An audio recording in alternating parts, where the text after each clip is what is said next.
बहुत समय पहले एक छोटे से गांव में रामू नाम का एक गरीब लकड़हारा रहता था। वह अपनी मेहनत से लकड़ी काटकर अपने परिवार का पेट पालता था। रामू ईमानदार और सरल स्वभाव का व्यक्ति था और इसी वजह से गांव के सभी लोग उसे बहुत मानते थे। एक दिन रामू जंगल में लकड़ी काट रहा था।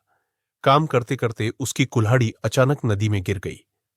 रामू बहुत परेशान हो गया क्योंकि उसके पास और कोई कुल्हाड़ी नहीं थी और बिना कुल्हाड़ी के वह काम नहीं कर सकता था। वह नदी के किनारे बैठकर रोने लगा। तभी नदी से एक देवता प्रकट हुए और रामू से पूछा, तुम क्यों रो रहे हो रामू? रामू ने देवता को पूरी घटना बताई। देवता ने उसकी ईमानदारी से प्रभावित होकर उसे मदद करने का निर्णय लिया।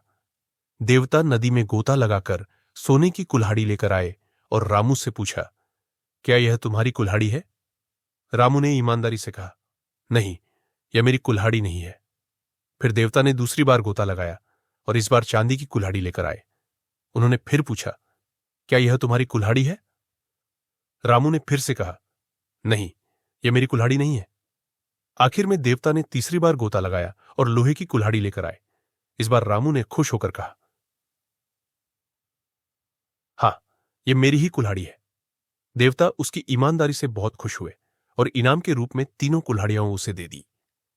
रामू बहुत खुश होकर घर लौटा और उसने अपने परिवार को यह कहानी सुनाई। इस घटना से गांव के लोग भी बहुत प्रेरित हुए और उन्होंने समझा कि ईमानदारी का हमेशा फल मिलता है।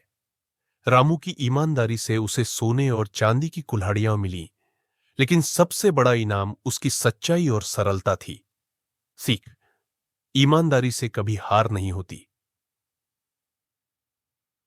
हमें हमेशा सच का साथ देना चाहिए क्योंकि ईमानदारी का फल हमेशा मीठा होता है।